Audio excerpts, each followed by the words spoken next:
Hey guys, welcome to Deb's Life. So you're looking for a good gaming keyboard but don't want to empty your bank account? Well, look no further than the Cooler Master CK352. Alright then, what are we waiting for? Let's jump straight into the unboxing. All these years I've been using a broken RGB mechanical keyboard for my designing and editing, so I'm so glad to be finally getting an upgrade, and this keyboard seems like the perfect choice. The packaging is nothing special. The cardboard actually feels kind of cheap, but you're definitely getting what you're paying for as far as the actual keyboard is concerned. And there it is.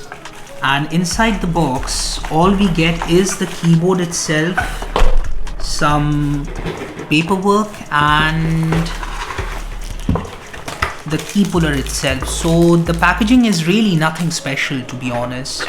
Design wise, I really dig the two-tone finish. I'm not a very big customization guy, but from a long time I wanted a keyboard that would stand out whilst keeping it simple, and this keyboard does exactly that. I mean, the two-tone finish feels very minimalistic, but at the same time it definitely feels unique, and you will not be seeing any sort of gamer fonts here, which I do appreciate. On the back side you get 5 anti-slip pads and 2 raised feet for elevation, and the materials also feel quite premium. In terms of switches, this guy is rocking the red linear switches, which is a lot quieter than the regular blue switches, although my first impression would be that it is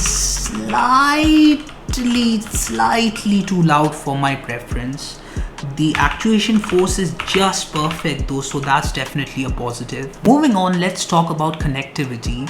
In terms of connectivity, this guy comes with a regular USB-A/USB 2.0 port, which is fine, but my main complaint would be that even at this price point, this does not come with a braided cable or even a detachable one for that matter, which is a huge deal breaker for me. But at the same time, this cable is 1.8 meters in length, so I guess that's definitely a positive. Lastly, let's talk about, say it with me kids, RGB. Although this guy does not come with software controls, you will find a ton of lighting effects with the pre-designated key combinations, and you even get RGB on the sides, which is a very cool feature to have.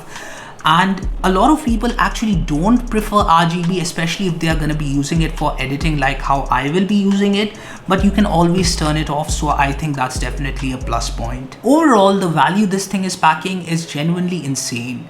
Yes, it has its corners that have been cut, such as the non-detachable, non-braided cable, the lack of software controls, and the poor-ish packaging, but at the same time, it also has its huge positives, such as the RGB lighting, the premium build, and my most favorite of all, the two-tone color combination, which will hopefully complement your setup just as well as mine.